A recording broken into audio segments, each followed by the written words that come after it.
Top quality और consistent performance के लिए सिर्फ सिल्वर पंप नाम याद रखना।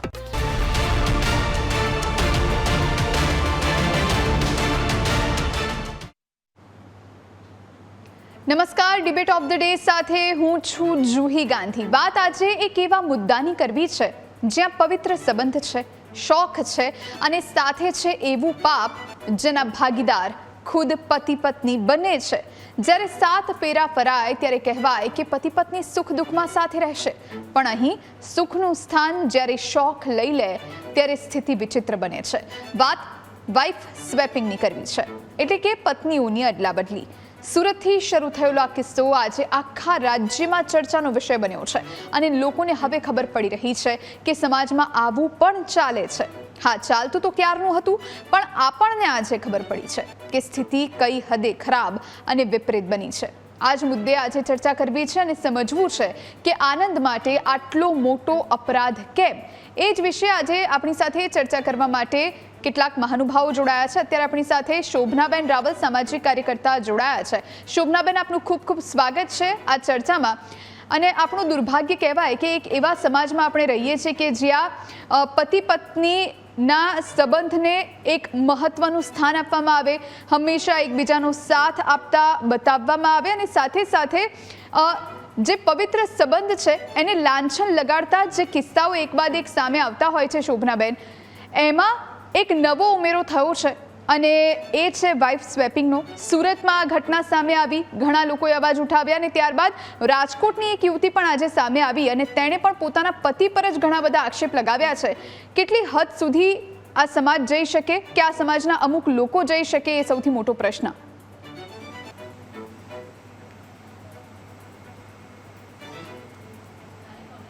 જી, આમાં વસ્તુ એવી છે કે આ પહેલાં પિક્ચરોમાં આ દ્રશ્ય બતાવવામાં આવતા હતા કે એને ઇંગ્લિશમાં કહેવાય કે કિચન ચેન્જ, એટલે મારી ગાડીની ચાવી, આ ભાઈની ગાડીની ચાવી, તમારી ગાડીની ચાવી, એવા 15-20 કપલ હોય, એ લોકોની ચાવી એક બાઉલમાં રાખે અને પછી એ આમ તેમ મિક્સ કરીને પહેલાં આપણે પેલી ચિઠ્ઠી ઉઠાવીએ ને એવી રીતે કિચન, આંખ બંધ કરી કિચન ઉઠાવવાનું અને એ જે ચાવી મારી માલિકીની હોય તો મારી વાઈફ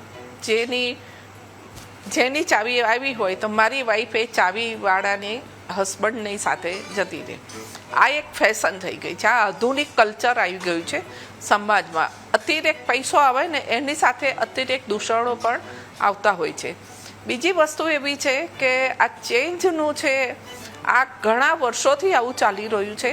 સુરતમાં આ વસ્તુ પહેલાં મુંબઈમાં હતી, આ મુંબઈમાંથી ધનિક લોકોનું ટ્રાન્સફર અહીંયા થઈ છે, ત્યાંથી ધનિકની સાથે આધુનિક પણ આ કલ્ચર અહીંયા આવ્યું છે।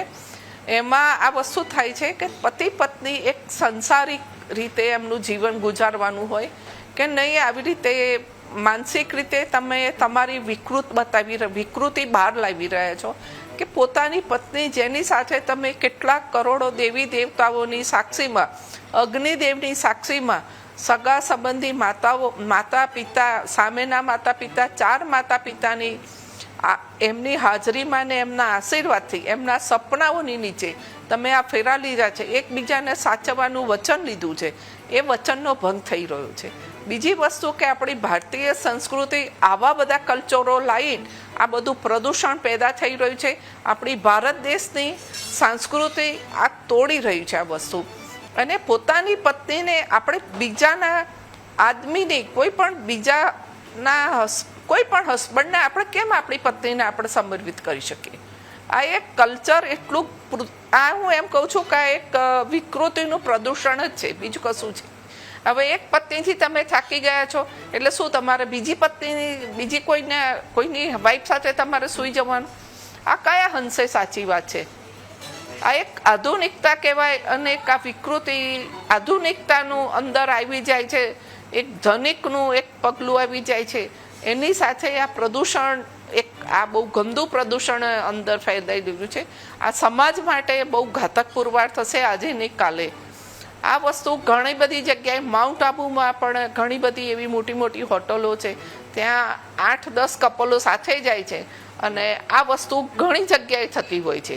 મુંબઈમાં પણ થઈ છે, એનો પણ કિસ્સો આવ્યો હતો. માઉન્ટ આબુમાં થયું હતું, એનો પણ કિસ્સો આવ્યો હતો. આ કિસ્સો હવે સુરતમાંથી આ વસ્તુ બહાર આવી છે. જ્યાં મોટા મોટા શહેરો છે ને ત્યાં આ વસ્તુ આવે જ છે. પહેલા કપલ ખબર છે હોટલોમાં કપલ કેબિન જેવું રાખતા હતા. આ બધું એક પ્રદૂષણ જ છે.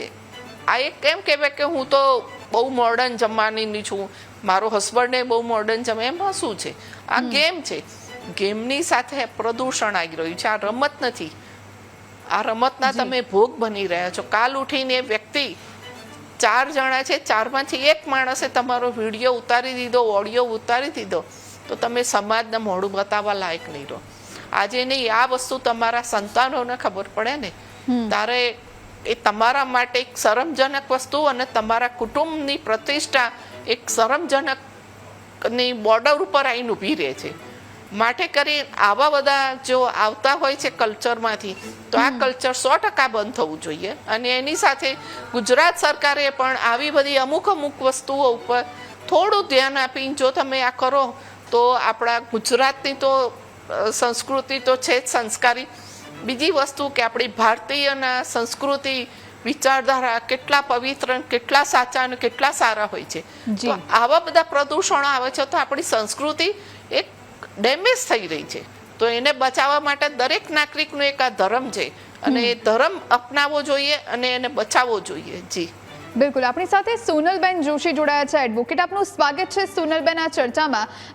સોનલબેન, વિદેશમાં આ કદાચ વર્ષોથી ચાલ્યું આવે છે કે એક લગ્ન કરો, પછી ના ગમે છૂટા થાઓ, બીજા લગ્ન કરો, 4-5 લગ્ન સુધી કોઈને કોઈ વાંધો હોતો નથી, બંનેમાંથી કોઈ પાત્રને. આ બધું બહુ જ નોર્મલ છે. એ સંસ્કૃતિ કદાચ આપણામાં પણ આવી હોય એવું લાગે છે. અને આપણામાં તો પહેલેથી સ્ત્રીને ભાભી કહેવામાં આવે, પછી મિત્રની વાઈફ હોય કે પછી ઘરે જેઠ હોય કે પછી દિયર હોય, એ ભાભી કહીને સંબોધે. ભાભી એ માં સ્વરૂપ કહેવામાં આવતી હતી અને હવે ભાભી જાન થઈ ગઈ છે.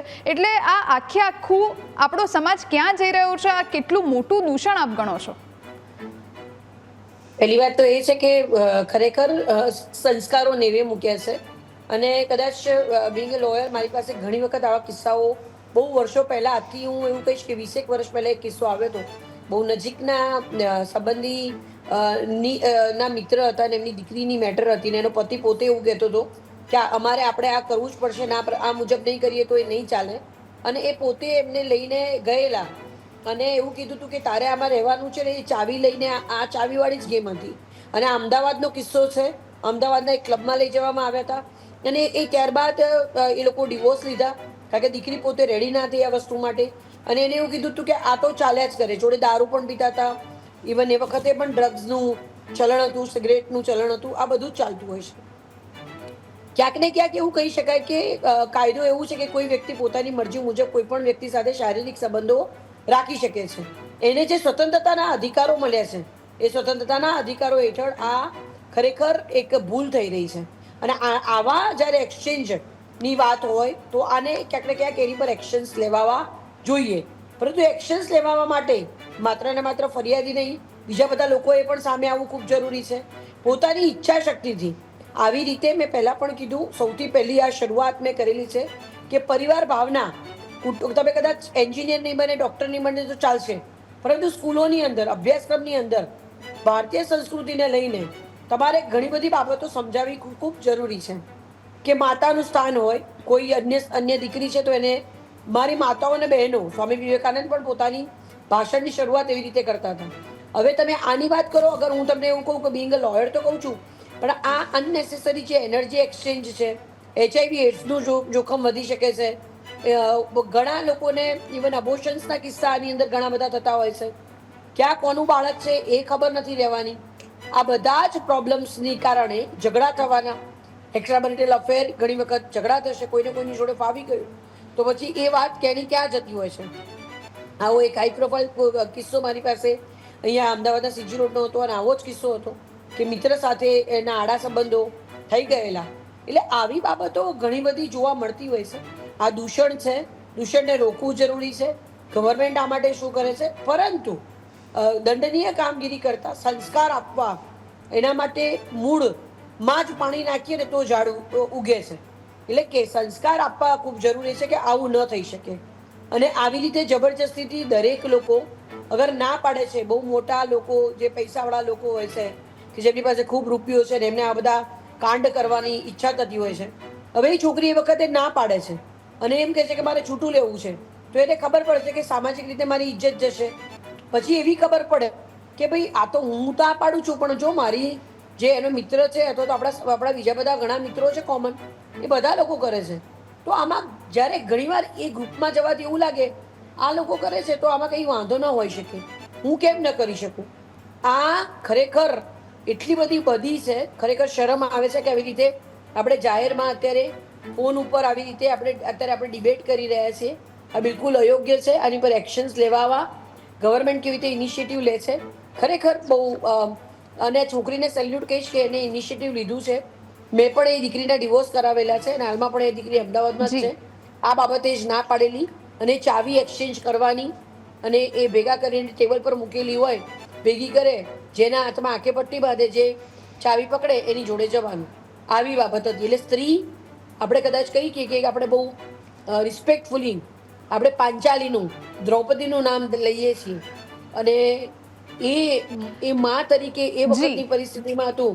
અત્યારની જે પરિસ્થિતિ છે આને પ્રોસ્ટિટ્યુશન કહેવાય, હ્યુમન ટ્રાફિકિંગ હેઠળ આવી વસ્તુઓ લેવી જોઈએ અને એ હેઠળ એની ફરિયાદ નોંધાવી જોઈએ એવું મારું માનવું છે. બિલકુલ. આપણી સાથે ત્રીજા મહેમાન પારુલબેન સોસા જોડાયા છે, સામાજિક કાર્યકર છે. પારુલબેન, આપનું પણ ખૂબ ખૂબ સ્વાગત છે અમારી આ ચર્ચામાં.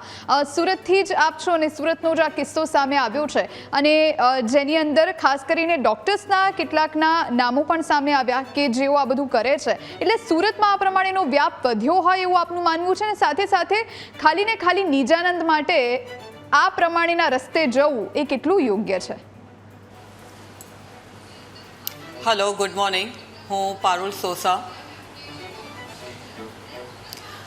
હું આર્કિટેક્ટ અને ઇન્ટિરિયર ડિઝાઇનર છું. છેલ્લા 17 વર્ષથી છું સુરતમાં છું. એકચ્યુઅલી મને ધ્યાન છે ત્યાં સુધી આ વસ્તુ ઘણા ટાઈમથી સાંભળવામાં આવી રહી હતી, પણ જે છોકરીએ આ લીધું છે initiative, it's a very wonderful કે આજકાલની જે છોકરીઓ ખરી તો એ લોકોએ આવું એક ઇનિશિયેટિવ લેવું જોઈએ જે વુમન એમ્પાવરમેન્ટ માટે ઘણું સારું છે. આપણે કહીએ છીએ કે વુમન એમ્પાવરમેન્ટ ઘણું સારું થઈ ગયું છે, પણ હું જોવા જાઉં ને તો ત્યાં સુધી આવ્યા ઘણા લોકો એવા છે કે જે દબાવીને રહી છે. તો દબાવ્યા કરવા કરતાં તમારે છોકરીઓએ જાતે જ આ વસ્તુ બધાની સામે લાવવી જોઈએ અને એનો પડકાર આપવો જોઈએ કે આ જે બન્યું છે અને જ્યાં બનતું આવ્યું છે, લાઈક સુરતમાં આ કિસ્સો, આ ઇન્સિડન્સ બધાની સામે આવ્યો, પણ મને ધ્યાન છે મારે લાઈક વર્કિંગ જે ડેઝ કહું, યર કહું તો 24 યર્સ થયા. તો ઘણા ટાઈમથી આ વસ્તુ સાંભળવામાં આવે છે પણ કોઈ બહાર આવીને કરતું નથી. તો મારે તો ગર્લ્સને, વુમનને એ જ કહેવું છે કે તમે આગળ પડીને આવો કે આ વસ્તુ તમારી સાથે, તમારા ટ્રસ્ટને, તમારા રિસ્પેક્ટને કોઈ તોડી નહીં શકે. બિલકુલ. શોભનાબેન, આપની પાસે આવું, કારણ કે હવે અમુક મહિલાઓ બહાર આવી રહી છે અને આ વાતનો સ્વીકાર પણ કરી રહી છે. તેમના જ ખુદના પતિ ઉપર આક્ષેપ પ્રત્યાક્ષેપ પણ કરવામાં આવી રહ્યા છે. આ ઘણો ગંભીર મુદ્દો છે અને આને અટકાવવો જરૂરી છે. એટલે જે પ્રમાણે એ જે બેન છે જેમણે આ આખી વાતનો સ્વીકાર કર્યો છે રાજકોટમાં અને એમની સાથે આ વસ્તુ થયેલી છે એ વાતનો તેમણે સ્વીકાર કર્યો છે, એમનું એવું કહેવું છે કે સોશિયલ મીડિયા પર એક આખી ગેંગ સક્રિય છે. ફેસબુક પર કે પછી અન્ય સોશિયલ મીડિયાના માધ્યમોથી મેસેજ કરવામાં આવે, પતિ પત્નીનું જેન્ડર અને ઇન્ટરેસ્ટેડ છે કે નહીં એ બધું જ પૂછવામાં આવે, અમુક વિગતો ખાસ કરીને પૂછવામાં આવે અને ત્યારબાદ એ બંને આમાં જો ઇન્ટરેસ્ટ ધરાવતા હોય તો પછી આ મીટિંગ કરવામાં આવે ને પછી આ બધી આખી જે પ્રવૃત્તિઓ છે એને અંજામ આપવામાં આવે. એના માટે પાર્ટી રાખવામાં આવે, રેવ પાર્ટી, દારૂ પાર્ટી, અંદર ડ્રગ્સ હોય, અંદર ગાંજો હોય, બધું જ ચલાવવામાં આવે અને ત્યારબાદ પછી આ બધું કરવામાં આવે. એટલે આ કયા રવાડે જઈ રહ્યા છે એ મોટો પ્રશ્ન છે અને આ સોશિયલ નેટવર્કિંગ સાઇટ પર કે પછી આ પ્રમાણેના આઈડી પર નજર રાખવી પણ કેટલી હવે જરૂરી છે? આ સોશિયલ ઉપરથી આપણે કહીએ કે સોશિયલ નેટવર્ક ઉપરથી આ પ્રદૂષણ આવ્યું છે એવું નથી. આ વર્ષો પહેલાં મેં તમને એ જ કીધું કે કિચન ચેન્જની આ પદ્ધતિથી જ આ કામ ચાલી રહ્યું છે. હવે સોશિયલ મીડિયા આની અંદર ઇન્વોલ્વમેન્ટ થયું હોય તો બરાબર છે, પણ આ એક ઘાતક વસ્તુ છે આપણા પરિવાર ઉપર, આપણા સમાજ ઉપર. અને બીજી વસ્તુ છે કે સ્ત્રી એવું કોઈ સાધન નથી કે તમે એને કોઈને એમ કહી દો તો એને સમર્પિત થઈ જાય, કે એને તમે ગિફ્ટ તરીકે આપી દીધું. સ્ત્રીએ પોતાની જાતને એક હિંમત રાખવી જોઈએ, અને હિંમત રાખીને એક પોતાની નિડરતાથી એને બહાર આવી છે. અને જે આ વ્યક્તિ, જે આ બેને એ બહાર આવીને એને આ ફરિયાદ આપી છે, તો એને ખૂબ ખૂબ અભિનંદન આપું છું અને હું શાબાશી આપું છું, એને ધન્યવાદ કહું છું કે તું આટલી બહાદુરીથી તું આવી છે ને તે આવી રીતે તારો કેસ આ બહાર લાવી. એ છોકરી પર શું વીત્યું હશે. તમે કીધું એક ભાભી એક માં કહેવાય. આપણે ઘણા વખત એમ કે આ તો મારા ભાભી સાહેબ છે, આ મારી ભાભી માં છે. ભાભી મમ્મી પછી ભાભી આવે છે, એ આપણી માની જગ્યા લઈ રહી છે. તમે તમારા વાઈફને બીજા કોઈની આગળ મૂકી દો અને એ વ્યક્તિએ તમારી વાઈફને કેવી રીતે, શું, કેવી રીતે અને શા માટે એનો કેવી રીતે યુઝ કર્યો હશે, એ તમે કલ્પના કરી શકો છો. અને આવી રીતે સોશિયલ મીડિયા ઉપર આવી બધી ઘણી બધી ટીમો, જે કહેવાય ગેંગો, આ બધી ગેંગો ઘણું બધું કામ કરી શકે છે. અને આ ગેંગો ન કરવાનું બધું રેકોર્ડિંગ કરે છે, ઓડિયો વિડીયો બધું. એ આજે નહીં તો કાલે તમારા પરિવારને, કોઈ પણ વ્યક્તિને બ્લેકમેલિંગ કરીને તમારા ફેમિલીને ડેમેજ કરી શકે એવી પૂરેપૂરી શક્યતા છે. અને સરકાર, મને એટલો વિશ્વાસ છે કે સરકાર આ વિષય ઉપર પણ સામાજિકના જે કહેવાય એ દોર ઉપર 100% આમાં ધ્યાન દોરશે અને આમાં ચકાસી દરેક રીતે પગલાં લેવા જોઈએ એવી હું સરકારને વિનંતી કરું છું. અને પોલીસનું તો કામ કરે જ છે. આવી બધી ગેંગોને પકડી આવા બધા પ્રદૂષણોને તરત જ ડામી દેવા જોઈએ. જી બિલકુલ. સોનલબેન, આપની પાસે આવું, કારણ કે આખી દુનિયામાં વાઇફ સ્વેપિંગ ગેરકાયદેસર છે, પણ બીજી બાજુ એને લઈને કોઈ એવા કાયદા પણ નથી સોનલબેન કે જેના કારણે આની ઉપર કોઈ કાર્યવાહી થઈ શકે, સિવાય કે કોઈ મહિલા કે પછી કોઈ પણ વ્યક્તિ આમાં બહાર આવે, ખુલીને ફરિયાદ કરે અને પછી જે તે પ્રમાણે કાર્યવાહી થાય. એટલે એ હવે લાવવું, આ કાયદો લાવવો અને આની ઉપર હવે ચાંપતી નજર રાખવી કેટલી જરૂરી બની છે. આની અંદર એવું છે કે દીકરીઓ પોતાની ઈચ્છાથી જાય છે, કાયદો લાવવા માંગે, પરંતુ જ્યારે તમે તમારી મરજીથી જઈ રહ્યા છો તો જે ભારતીય બંધારણે આપેલા જે હકો છે એનું હનન થાય. એટલે પોસિબિલિટીઝ નથી કે આ વસ્તુ ઉપર તમે રોક લગાવી શકો. પરંતુ એવો એક કાયદો કે જો કોઈ ફરિયાદ કરે છે તે ફરિયાદની અંદર એ પ્રૂવ થવું એ બહુ જરૂરી છે કે ભાઈ આવી રીતે આ લોકો કરતા હતા. બાકી પોતાની ઈચ્છાથી તમે મન ચાહો એવું તમે કરી શકો. હવે 494 હતી, એક્સ્ટ્રામેરિટલ અફેર હતા, એને બી ક્યાંક ને ક્યાંક લીગલ કરી દેવામાં આવે છે કે તમે છૂટાછેડા લઈ શકો. પણ તમે એના વિરુદ્ધમાં જે ફરિયાદ નોંધાવતા હતા ક્રુઅલ્ટીની, માનસિક શારીરિક ત્રાસની, એ હવે તમે નોંધાઈ નથી શકતા. એટલે સ્ત્રીઓ માટે એટલી ડિફિકલ્ટ સિચ્યુએશન થઈ છે. અને આ બધો વેપલો 10% દીકરીઓ આવી હોય પણ છે, પણ જે 90% છે બધા પુરુષોનો છે કે આવી રીતે આપણે આ કરીએ, આમાં મજા આવે. આ અલગ રીતે પોતાની ફેન્ટસી ઘણી વખત તમારી પાસેથી, મારી પાસે તો અત્યારે મેટર ચાલે છે 3સમ અને 2સમ, અમને નથી ખબર કે આ શું હોય. આજની જે જનરેશન છે આ શીખવાડે છે. એક સ્ત્રી હોય, 2 પુરુષ હોય, બે સ્ત્રીઓ હોય અને 1 પુરુષ હોય. આવી રીતના શારીરિક સંબંધોની વાતોવાળા કેસો અત્યારે એક્સ્ટ્રામેરિટલ અફેરમાં આવે છે, અહીંયા આગળ ડિવોર્સના મેટરમાં. એટલે અત્યારની ખરેખર બહુ વિકૃતિવાળા માણસો છે. આ પણ એવી જ બાબત છે જેવી રીતે વાઇફ સ્વેપિંગની વાત છે. વિચાર કરો, કોઈ રૂમની અંદર 1 પુરુષ છે ને 2 સ્ત્રીઓ છે, એ વર્તન એ કેવી કલ્પના ન આવી શકે. આ કેવી રીતે થઈ શકે? 1 સ્ત્રી હોય ને 2 પુરુષ હોય. આવી રીતના સંબંધો લોકો બિંદાસ લોકો જાય છે જોડે અને આવું કરે છે. હવે આવી બાબતોની અંદર આપણને જ્યારે ખબર પડે ત્યારે આપણા રૂવાટા ઊભા થઈ જાય છે કે આવી તો કઈ જાતની ફેન્ટસી અને આવી તો કેવી જાતની તમારી ઈચ્છાઓ કે તમે આવું કરો છો. અને એમને કોઈ વાંધો પણ નથી હોતો. આપણે પૂછીએ કે તમે આવું બધા ડિવોર્સ, ના એમાં મને કોઈ વાંધો નહોતો, મારી મરજીથી જ જતી હતી, પણ હવે અમને નથી ફાવતું.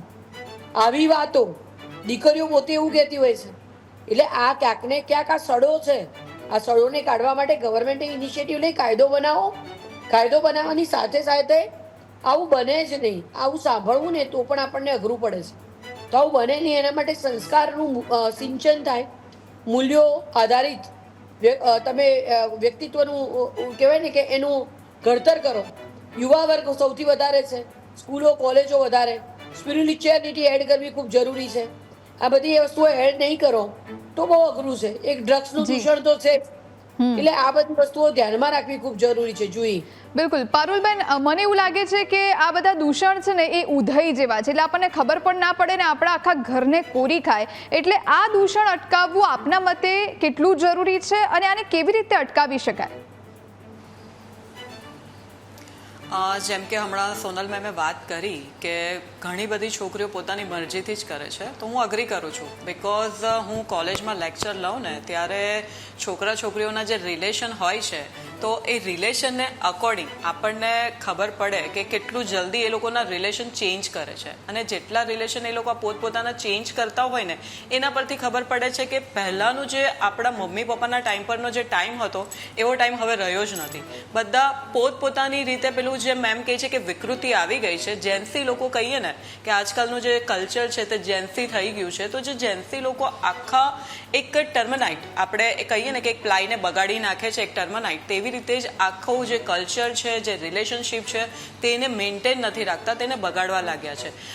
જેમ કે કાયદો લાવવાની વાત છે, પણ આ જે હ્યુમન બિંગ છે ને, મારા પોઈન્ટ ઓફ વ્યૂથી મને એવું લાગે કે એક ટાઈપના આપણે એવા સેશન્સ લેવા જોઈએ જે કોલેજ અને સ્કૂલ્સની અંદર છોકરા અને છોકરીઓમાં અવેરનેસ પર્પઝ હોય. કેમ કે આપણા ત્યાંની મેન્ટાલિટી એવી હોય છે ને કે છોકરીઓને છોકરાઓથી નાનપણથી જ કહે છે કે દૂર રહો, છોકરાઓને કહે છે દૂર રહો. તો એ વસ્તુ વિકૃતિ લાવે છે કે ભાઈ આ લોકો દૂર રહેવાનું કેમ કહે છે. જ્યારે દૂર રહેવાનું કહે ને ત્યારે એ લોકોને એમ લાગે કે કંઈક ને કંઈક હશે, અને એ લોકો વધારે ને વધારે આગળ વધે. અને પછી એ લોકો જેમ કે આજકાલ સોશિયલ મીડિયા જે બૂમ થયું છે હમણાં, કે સ્ક્રોલ કરી કરીને લોકો જોઈ છે, અવનવું ઇન્ટરનેશનલનું પણ અહીંયા આવવા લાગ્યું છે. તો એ જ વસ્તુ લોકોના દિમાગમાં આવી છે ને એ જ લઈને આ જે કૂડો કચરો છે તે ફેલાવા લાગ્યો છે. So basically point of view એ છે કે છોકરા છોકરીઓમાં અવેરનેસ લાવવાની જરૂરત છે કે આ વિકૃતિ એમની સ્ટોપ થાય. એ લોકોને કાઉન્સિલિંગની જરૂરત છે. આપણે કોઈ પણ કાયદો લાવશું ને તો એ કાયદાથી સ્ટોપ નથી થવાનું, આપણે એ લોકોમાં અવેરનેસ લાવવાની જરૂરત છે. બિલકુલ બિલકુલ, આશા રાખીએ કે આ અવેરનેસ જલ્દીથી લોકોમાં આવે અને આ બધા જે સામાજિક દૂષણો છે એ દૂર થાય. આપ તમામ અમારી સાથે જોડાયા અને આ ચર્ચામાં ભાગ લીધો એ બદલ આપનો ખૂબ ખૂબ આભાર. આ સાથે ડિબેટ ઓફ ધ ડેમાં અત્યારે બસ આટલું જ. તમામ મહત્વના સમાચારો માટે આપ અમારા સોશિયલ મીડિયા પ્લેટફોર્મ પર અમને ફોલો કરી શકો છો. રજા આપશો. નમસ્કાર.